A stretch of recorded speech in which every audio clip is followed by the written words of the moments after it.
आप सभी को नमस्कार। दोस्तों, वृश्चिक राशि वाले जातकों का इस चैनल पे स्वागत। इस वीडियो में हम आपको बताने वाले हैं ग्रहों के राजा सूर्यदेव अपना राशि परिवर्तन करने वाले हैं, तो इसका क्या परिणाम वृश्चिक राशि वाले जातकों के जीवन में मिलेगा। इस वीडियो में हम आपको यही जानकारी देने वाले हैं। तो देखिए, सूर्यदेव 17 सितंबर 2025 को अपनी स्वराशि सिंह राशि से निकलकर कन्या राशि में गोचर करने वाले हैं और कन्या राशि में आने वाले 17 अक्टूबर 2025 तक ये प्रभावी रहने वाले हैं। इस एक महीने की समयावधि में सूर्यदेव एक सशक्त राजयोग बुधादित्य योग के प्रभाव में भी बने हुए रहेंगे। तो सभी राशि वाले जातकों के जीवन में ये अलग अलग प्रभाव को भी देने वाले हैं। इसका क्या परिणाम वृश्चिक राशि वाले जातकों के जीवन में मिलेगा, इस वीडियो में हम आपको यही जानकारी देने वाले हैं। वृश्चिक राशि वाले जातकों को सूर्यदेव किन मामलों में शुभता देंगे और किन मामलों में आपको सावधान रहना है। तो देखिए, सूर्यदेव के बारे में यदि आपको जानकारी दिया जाए तो सभी नवग्रहों में सूर्यदेव को राजा का दर्जा प्राप्त है। सूर्यदेव की जो महादशा होती है 6 वर्षों की होती है। जब भी ये कुंडली में बलवान होते हैं, प्रभावी होते हैं जन्मजात, तो व्यक्ति को कई प्रकार की शुभता देते हैं।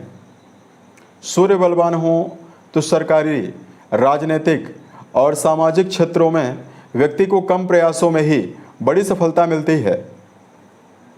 अगर जन्म पत्रिका में सूर्य बलवान हो तो व्यक्ति समाज और परिवार में अपनी एक अलग ही पहचान बनाने में और सम्मान कायम करने में सफल होता है। सूर्य का बली प्रभाव व्यक्ति के अंदर आकर्षण क्षमता को भी देता है, लीडरशिप क्षमता को भी देता है, जिसकी वजह से व्यक्ति विपरीत परिस्थितियों में भी डटे रहकर काम करने के लिए जाना जाता है। वहीं जीवन में तमाम सफलताएं भी मिलती है। अगर कुंडली में कई ग्रह खराब अवस्था में विराजित हों, केवल एक ग्रह सूर्यदेव अगर ज्योतिष के मापदंडों के आधार पर कुंडली में बलवान हो तो व्यक्ति हर मामलों में उन्नति अर्जित करता है।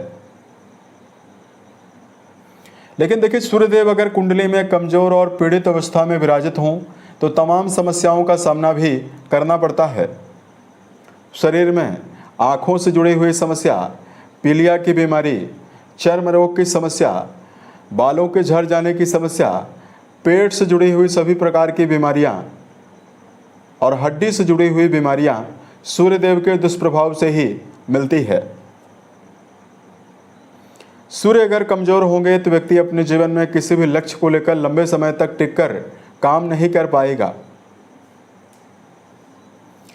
तो अब आइए हम आपको बताते हैं क्या परिणाम वृश्चिक राशि वाले जातकों के जीवन में मिलने वाला है।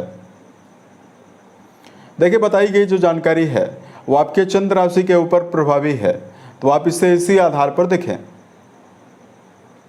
अब देखिए, सूर्यदेव आपके 10वें भाव के स्वामी माने जाते हैं, जो कि 17 सितंबर 2025 को आपके 11th हाउस में ये गोचर करने वाले हैं। कुंडली के 11th हाउस से मनोकामनाओं की पूर्ति के बारे में, कर्म क्षेत्र के द्वारा जो लाभ होता है उसके बारे में विचार करते हैं। बड़े भाइयों के बारे में, लाभ के बारे में विचार किया जाता है। यहाँ पर सूर्यदेव का होना और उच्चस्थ अवस्था में बुध का होना आपकी राशि के लिए सबसे बेहतर स्थिति बनाया हुआ है। यानी लाभ भाव में सूर्यदेव को सबसे बेहतर परिणाम देने के लिए जाना जाता है। तो आने वाले 1 महीनों की समयावधि में सबसे पहले तो कर्म क्षेत्र के मामले में आपको बड़ी सफलता मिलने वाली है, क्योंकि सूर्यदेव आपके कर्म भाव के ही स्वामी माने जाते हैं। अगर कर्म क्षेत्र के मामले में आपको विसंगतियों का, दबाव का या परेशानियों का लगातार सामना करना पड़ रहा है, तो कर्म क्षेत्र के मामले में चल रही समस्याएं आपके जीवन से समाप्त होने वाली है। यदि आप किसी नवीन कार्य व्यवसाय की तलाश कर रहे हैं करियर के मामले में, तो सूर्यदेव का परिवर्तन आपको नई अपॉर्चुनिटीज भी देने वाला है। जो वृश्चिक राशि वाले जातक वर्तमान समय में सरकारी, राजनीतिक, सामाजिक क्षेत्रों से जुड़ा हुआ काम कर रहे हैं, ठेकेदारी का काम, मेडिकल फील्ड से जुड़ा हुआ कोई भी काम कर रहे हैं, कृषि कार्य या जंगल से जुड़ा हुआ कोई भी काम कर रहे हैं, इसमें आपको विशेष शुभता मिलने वाली है। सूर्यदेव का 11th हाउस में बुध के साथ होना कारोबारी जातकों के जीवन में भी जहां नवीन कारोबार की शुरुआत के लिए समय बहुत ही अच्छा रहने वाला है, वहीं कारोबार का विस्तार भी अब आपके जीवन में होने वाला है। यदि आपको वर्तमान समय में आर्थिक समस्या या धन के मामले में चुनौतियों का सामना लगातार करना पड़ रहा है, 17 सितंबर 2025 को सूर्यदेव का हो रहा परिवर्तन और लाभ भाव में सूर्यदेव की मौजूदगी आपके जीवन में नवीन माध्यम से भी और कई माध्यम से धन प्रदायक स्थिति आपके जीवन में बनाने वाली है। यहाँ तक कि लंबे समय से कोई पैतृक संपत्ति यदि आप अर्जित करना चाहते हैं, उसके प्राप्त होने की संभावना भी अब आपके जीवन में रहने वाली है। उन दोनों ग्रहों का जो प्रभाव है ये आपके पंचम घर को भी बलवान बनाने वाला है। अतः संतान के मामले में कोई भी लंबी चिंता पुराने समय से चली आ रही है, संतान की प्रगति के लिए भी समय बेहतर रहने वाला है और संतान को लेकर चल रही चिंताओं की समाप्ति का भी यह समय रहने वाला है। इन दोनों ग्रहों का जो प्रभाव रहने वाला है यह धार्मिक क्रियाकलापों में भी आपको जोड़ेगा।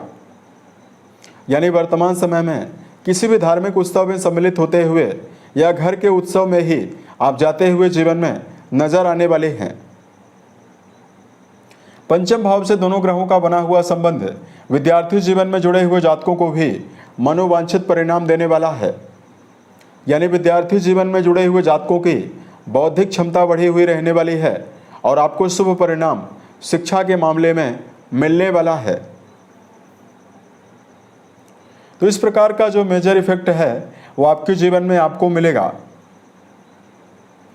अब देखिए, यदि आपके लिए धार्मिक उपायों की जानकारी दिया जाए तो वर्तमान समय में वृश्चिक राशि वाले जातकों, यदि आपके कुंडली में सूर्य की महादशा चल रही है और सूर्य की अवस्था अगर कुंडली में खराब है तो आपको सूर्योदय के पहले रोजाना सोकर जरूर उठना चाहिए। तांबे के लोटे द्वारा सूर्य को जलाभिषेक करना और ओम घृणी सूर्याय नमः नामक मंत्र का जप करना आपको बेहतर परिणाम देने वाला है। उसके अलावा वृश्चिक राशि वाले जातकों को जीवन में सूर्यदेव इस समयावधि में विशेष शुभ परिणाम देंगे। इसके लिए बेजुबान जानवरों में गायों के लिए यदि आप रविवार के दिन हरे चारे का प्रबंध करते हैं तो भी आपको विशेष शुभता मिलेगी। या गाय को यदि आप भोजन करने से पहले कुछ मात्रा में ग्रास निकालते हैं या गाय को गुड़ और रोटी डालते हैं तो सूर्य की अवस्था बहुत ही बेहतर होगी। उम्मीद है ये जानकारी वृश्चिक राशि वाले जातकों को बेहतर लगी। यदि आप आने वाले समय में ज्योतिष, धर्म और दैनिक राशिफल से जुड़ा हुआ यदि आप अन्य वीडियो देखना चाहते हैं, इस चैनल को सब्सक्राइब जरूर करें। ओम नमः शिवाय।